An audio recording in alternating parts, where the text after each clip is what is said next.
أعوذ بالله من الشيطان الرجيم بسم الله الرحمن الرحيم. Par la baraka de Sidi Cheikh Mohamed Fawzi Al-Karkari قدس الله سره. Sidi, présentez-vous. Assalamu alaikum. Bismillah ar-Rahman ar-Rahim. Barakat Maulana Sidi Cheikh Mohamed Fawzi Al-Karkari قدس الله سره. Je me présente.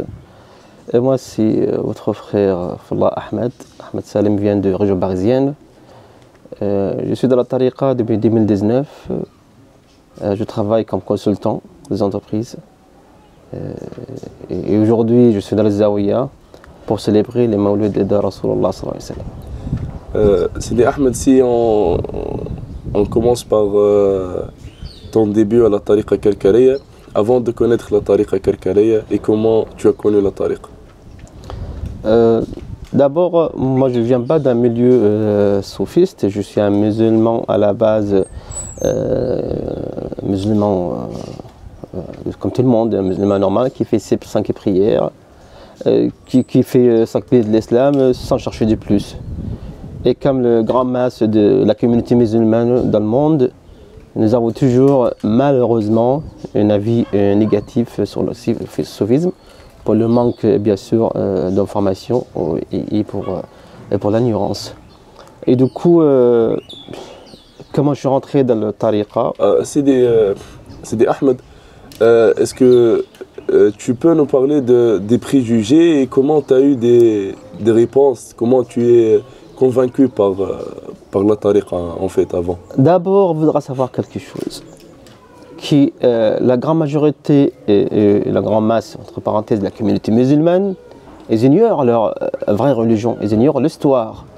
Et à partir du moment où tu ignores l'histoire et l'évaluation de la religion depuis l'arrivée du prophète sallallahu alayhi wa sallam, et qu'est-ce qui est arrivé après le prophète sallallahu alayhi wa sallam, tu ne peux pas comprendre en fait l'islam, tu ne peux pas comprendre la vérité de l'islam à travers un avis de tel cheikh ou un avis de tel cheikh ou un avis de tel faqih, parce que à vrai dire, pratiquement la majorité des gens qui sont venus après la mort du prophète sallallahu alayhi wa sallam, avec tout le respect qu'on le doit, ils ont fait l'effort.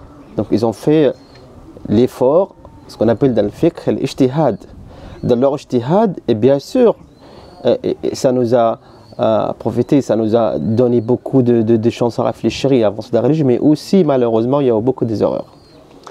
Mais à partir du moment où on commence à suivre l'histoire, suivre l'évaluation de la religion et malheureusement l'intervention de la politique après le prophète sallallahu alayhi wa sallam a malheureusement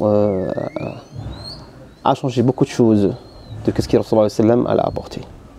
Donc à partir du moment où on commence à s'intéresser à l'histoire, on commence à s'intéresser à la chaîne de transmission, on commence à s'intéresser à beaucoup de hadiths qui sont pas cités aujourd'hui, et on commence à être indépendant des avis de certains savants entre parenthèses, et être à réfléchir, à revenir sur nous-mêmes, et commence à lire le Coran avec certaine sincérité, et demande à Allah subhanahu wa ta'ala les guider vers le bon chemin. Soyez sûrs que ce qui va arriver ensuite, parce qu'Allah subhanahu wa ta'ala, c'est lui qui fait l'effort, qui cherche la vérité, qui cherche de savoir comment appeler Allah, approcher d'Allah, Allah va la guider. Ça c'est une évidence. Et du coup, moi comme je suis en France, la France c'est un pays assez ouvert et assez libre, on peut trouver toutes les religions. Il y a eu je crois que c'était un événement de musulmans de la France, au Bourget, la rencontre de musulmans de la France. Il y avait un stand pour le tariqa, il y avait le fuqara de tariqa, c'était en 2019, si je ne me trompe pas. Et j'ai rencontré le fuqara. Ce qui m'a attiré vers eux, c'était... déjà, je commence à chercher, il y a quelques mois avant, je commence à chercher, faire mes propres recherches sur le soufisme et l'histoire de l'islam depuis la mort du prophète sallallahu alayhi wa sallam. Et j'ai un certain confort, une certaine information qui me dit que vraiment on trouvera la réalité et la vérité de l'islam dans le soufisme. Et qu'est-ce qui m'a attiré vraiment en réalité, c'était la muraqqa. Parce que quand je veux, subhanallah, le muraqqa avec plusieurs couleurs, je n'étais pas le seul, même, peu importe qui voit le muraqqa, il y a quelque chose. Donc c'est des cheikhs, il a mis un secret dans le muraqqa. secret-là qui m'a attiré vers le fuqara et je commençais à intéresser, à poser des questions. Et ensuite, j'ai acheté la biographie de Sidna Cheikh, et à partir de ce moment-là, quand j'ai lu la biographie de Sidna Cheikh, là, j'ai au fond de moi quelque chose qui me dit c'est le vrai wali d'Allah subhanahu wa ta'ala. Sidi Ahmed, c'est une opportunité pour que tu nous parles un peu de la biographie de Sidi Cheikh. En fait, qu'est-ce qu'il t'a attiré dans cette biographie? Dans cette biographie-là, peu importe qui va lire cette biographie de Sidi Cheikh, il va se trouver lui-même. En réalité, si tu sois musulman ou pas musulman, un être humain qui va s'intéresser et commence à lire les biographies de Sidi Cheikh, il va trouver quelque chose qui la ressemble à lui. Il va trouver quelque chose qui est vraiment, c'est une anecdote qui est dans le livre, et c'est vraiment, ça lui est arrivé. Et en même temps, des événements qui étaient arrivés, qui rassemblent énormément à la vie du prophète sallallahu alayhi wa sallam. Et comme on le sait, qu'Allah subhanahu wa ta'ala, depuis il a envoyé les messagers et les prophètes et l'awliya, tout leur cheminement, ça rassemble énormément. Et quand tu lis le biographie de Sidi Cheikh, tu trouves ça. Déjà, en fait, vous avez, quand on lit un livre, on le sait, on le sent déjà, c'est un livre troqué, c'est un livre, ce qu'ils disent dans le livre, est-ce que c'est logique, c'est quelque chose qui est vraiment, ça dégage la sincérité, et c'était le cas. Et à partir de ce moment-là, je dis, il faut que je m'intéresse à cette tariqa-là. Je commençais à assister de certains majma' rassemblements avec le fuqara. Et là, j'ai vu le grand changement, c'est quelque chose que je ne connais pas avant, et qui me disait, c'est voilà le vrai islam que je le trouve. Donc tu as commencé à assister au majma' des fuqara. Qu'est-ce qui t'a attiré dans les réunions? Maintenant, qu'est-ce qui s'est passé? Vous avez, il faut dire la vérité, que la communauté musulmane, dans sa grande majorité, elle n'arrive pas à voir l'équilibre, à voir le deux en un. Ça veut dire, contenir dans l'islam, je dirais la grande majorité des musulmans, c'est ce que je dis, c'est choquant, mais c'est la vérité. On a eu de mal à s'adapter avec la société dans laquelle on vit, soit dans un pays musulman ou dans un pays non musulman. Donc la grande chose que je trouvais, que je n'ai jamais trouvé, c'est cette harmonie entre la vie quotidienne et aussi la pratique religieuse proche d'Allah subhanahu wa ta'ala et en pratique selon la sunna. Donc cette harmonie-là, elle n'est pas faite par des calculs, elle n'est pas faite par des informations, mais aussi par des secrets et par ce qu'on appelle des lumières, quelque chose qui dégage de cette voie, que tu peux le voir, que ta vie elle est les mêmes. Parce que comme on le sait dans la tariqa, les choses les plus importantes, c'est la sincérité. À partir du moment où tu es sincère, je pense que votre soi-même et votre sincère, et comme il a décidé de chercher ce jour, cette tariqa-là, il est basé sur la sincérité et l'amour. Et je pense que les deux choses qui sont basées de toute réussite dans la vie, c'est la sincérité et l'amour. Peu importe qui est sincère et qui a l'amour dans son cœur, il va réussir, n'importe quel qu'il fait. Sidi Ahmed, donc maintenant, tu as décidé de prendre la bay'a avec Sidi Cheikh sallallahu alayhi wa sallam. En fait, j'ai toujours hésité au début de prendre quelque chose de la bay'a à Maghreb, parce que c'est ce qu'on appelle l'inconnu. Quand tu as quelque chose que tu ne connais pas, tu as déjà de la peur. Tu as peur de qu'est-ce que c'est, je ne connais pas ça, ça va être quoi. Malgré qu'au fond de moi, j'ai une certaine certitude qu'enfin, je trouve que ce que j'ai cherché depuis très longtemps. Mais comme Allah m'a donné un grand bien de toujours se compter sur la prière de consultation. Je me suis dit, je vais compter sur Allah subhanahu wa ta'ala, je vais faire la prière de consultation et je ne viendrai pas avec l'intention de prendre le bay'a, mais je viens justement pour connaître Allah subhanahu wa ta'ala, approcher d'Allah subhanahu wa ta'ala et trouver la vérité et compter sur Allah. Et donc dès que je suis arrivé ici, j'étais à la fin du Ramadan, c'était pendant les derniers jours du Ramadan. Et là, tu te rends, tu entends les aouets, tu sais très bien, c'est le son, ça dégage quelque chose. Vous savez, quand on va au Médine ou à la Mecque, quand on va à la Kaaba, tout le monde dit que moi je sens bien, il y a certaines sainteté, il y a une certaine lumière, il y a une certaine tranquillité, une sérénité quand on entre à la mosquée du prophète sallallahu alayhi wa sallam ou quand on va à la Mecque. Et je trouvais ça dans les zawiya. Et quand tu rentres, tu sens que c'est pas un lieu normal, c'est pas un lieu comme n'importe quelle mosquée ou n'importe quel bâtiment, non, c'est un lieu saint. Et que c'est un lieu en fait avec beaucoup de rahma d'Allah subhanahu wa ta'ala. On le sent. Et donc au bout de quelques jours, j'ai fait à peu près 7 jours. Je fais plusieurs fois par jour le prière de c'est pendant 7 jours minimum. Et ensuite les jours de Eid, c'est le Cheikh Qaddas Sallallahu Alayhi a décidé de me donner al-bay'a.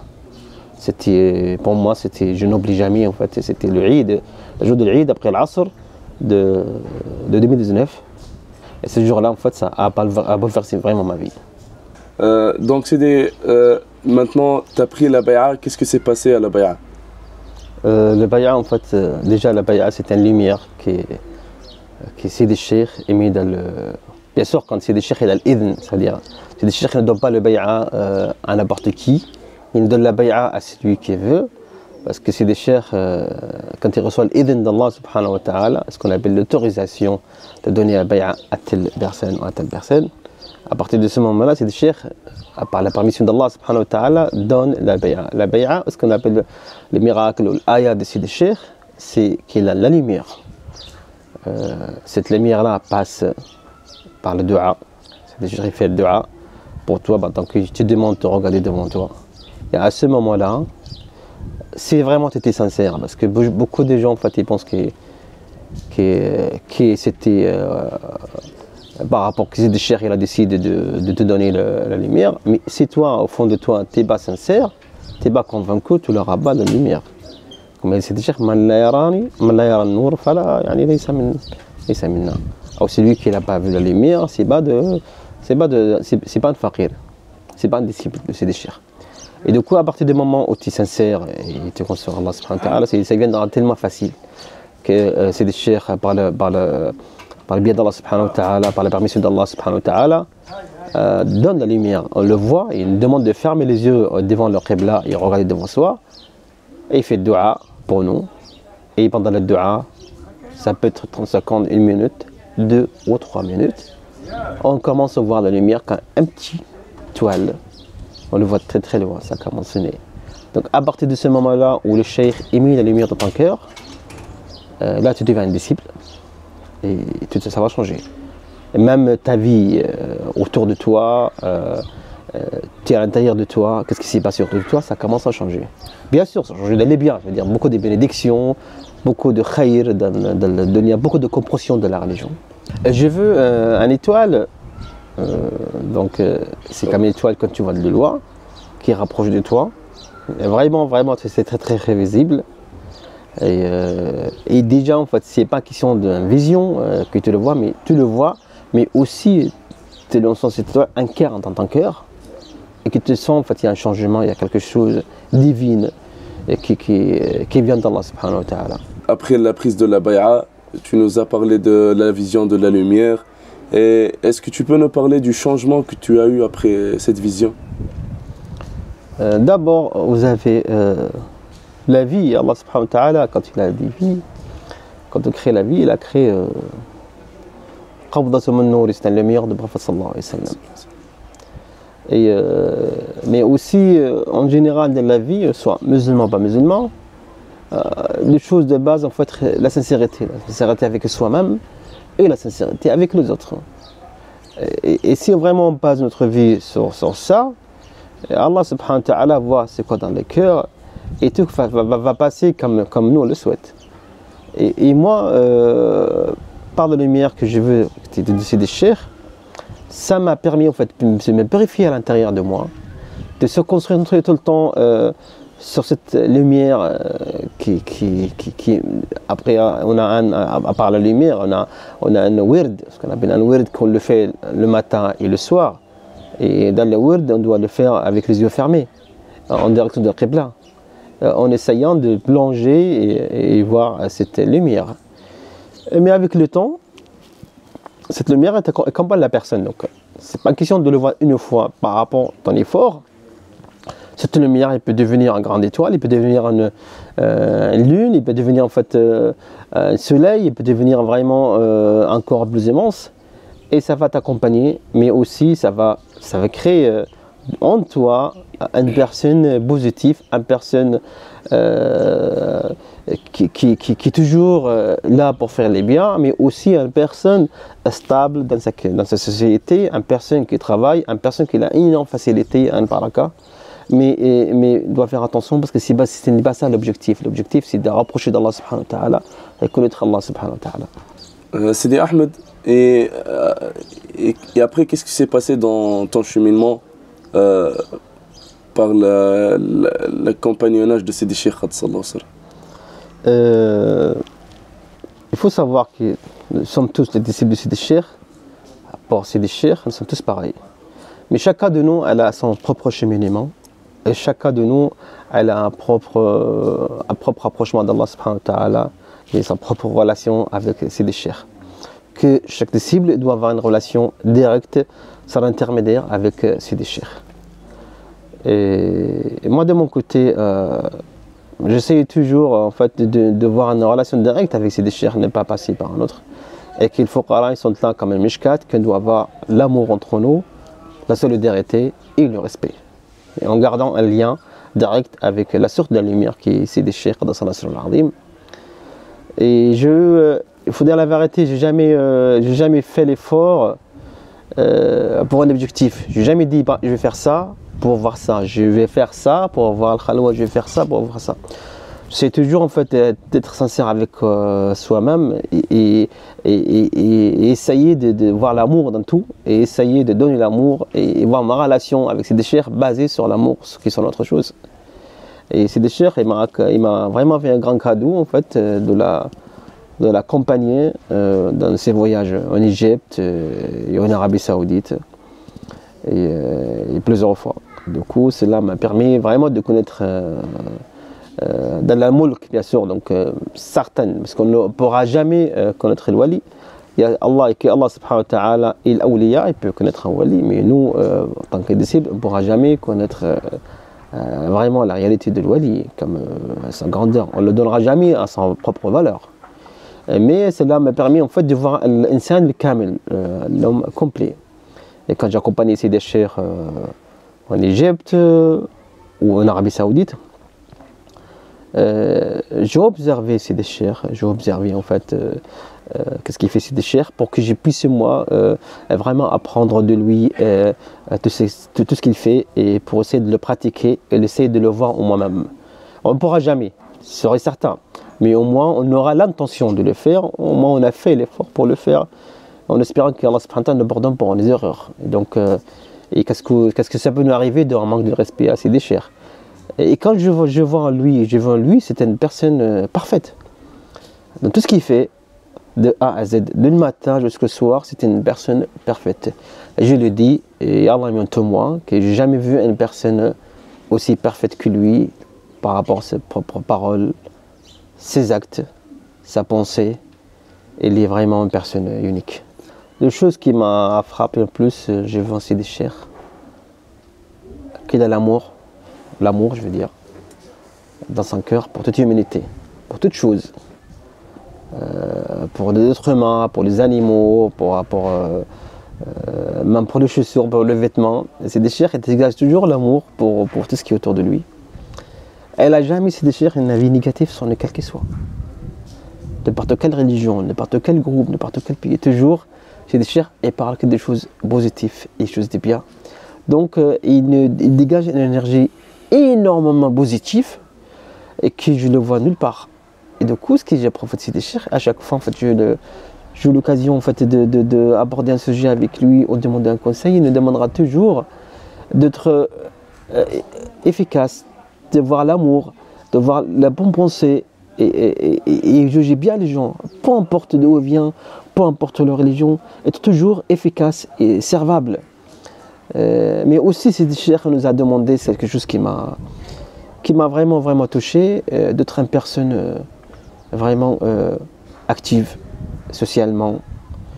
Là où tu es par exemple, moi je suis originaire d'Arabie Saoudite, il me demande 2 jours, de respecter l'autorité, le gouvernement, d'être toujours à un point, de voir toujours en fait un point positif et un point bien de les autorités politiques ou les autorités des pays dans lesquels nous sommes, soit en Arabie Saoudite, soit en France. Donc c'était la positivité, l'énergie positive qu'il dégage pour nous, pour qu'on puisse avancer dans la vie quotidienne, peu importe le communauté dans lequel on vit. Sidi Ahmed, alhamdoulilah, par la baraka de Sidi Cheikh, tu es l'un des frères qui a eu l'occasion d'entrer à la Khulwa par la baraka de Sidi Cheikh. Est-ce que tu peux nous parler de ça? Vraiment, c'était encore un cadre de Sidi Cheikh que je n'ai pas les niveaux et je n'ai pas vraiment, je n'ai pas fait vraiment pour moi. Je ne peux pas dire que c'est grâce à moi où j'ai fait quelque chose qui me permet vraiment d'entrer dans la Khalwa. C'était vraiment fadlu min Allah, fadlu min Sidi Cheikh. C'est un bien d'Allah, c'est un bien de Sidi Cheikh. C'est pas une récompense pour quelque chose que je l'ai fait, je n'ai rien fait. C'était Sidi Cheikh qui l'a permis. Un jour, on était dans son bureau, il m'a demandé comment je suis avec la lumière, est-ce que je vois la lumière. Donc il m'a posé quelques questions sur la lumière. Et juste le lendemain, j'étais dans un ders. Sidi Cheikh m'a dit Ahmed, prépare-toi, tu vas rentrer dans le Khulwa. J'étais énormément surpris, je ne sais pas comment faire, comment va se passer, je ne connais pas le Khulwa. Et donc c'était un bouleversement, c'était vraiment un sentiment étrange. Et j'ai eu des peurs parce que je ne sais pas comment ça va se passer. Donc il y a eu le Fakir Saïd qui m'a vraiment aidé énormément dans ma préparation de rentrer dans le Khulwa. Sidi Ahmed, qu'est-ce qui s'est passé dans la Khulwa et comment tu vis maintenant après la Khulwa? Faut savoir, quand je suis rentré dans le Khulwa, moi sincère, j'ai eu peur. Parce qu'on dirait, je vais vers l'enterrement. Donc, comme une personne qui vient de mourir, qu'on l'amène au cimetière pour l'enterrer. J'ai aussi ce sentiment. Ahmed, je m'excuse pour t'interrompre. En fait, c'est quoi la Khulwa avant et après terminer? C'est la retraite spirituelle. Il y a des gens qui ne savent pas qu'est-ce que c'est. La retraite spirituelle, déjà, en fait, c'est d'être seul avec son Seigneur, être seul avec Allah pendant quelques jours. En restant en jeûne, faisant le jeûne comme le Ramadan pendant quelques jours. Et on continue à faire les prières obligatoires plus les dhikr. Bien sûr avec des petites pauses, mais sans arrêt pendant 3 jours. Donc on revient à ton expérience. Comment c'est passé? À vrai dire, j'ai eu peur avant que je rentre. Quand je suis rentré, je dis, subhanallah, c'est une petite chambre, il n'y a pas beaucoup de petites lumières. Qu'est-ce qui va m'arriver? Est-ce que je vais mourir?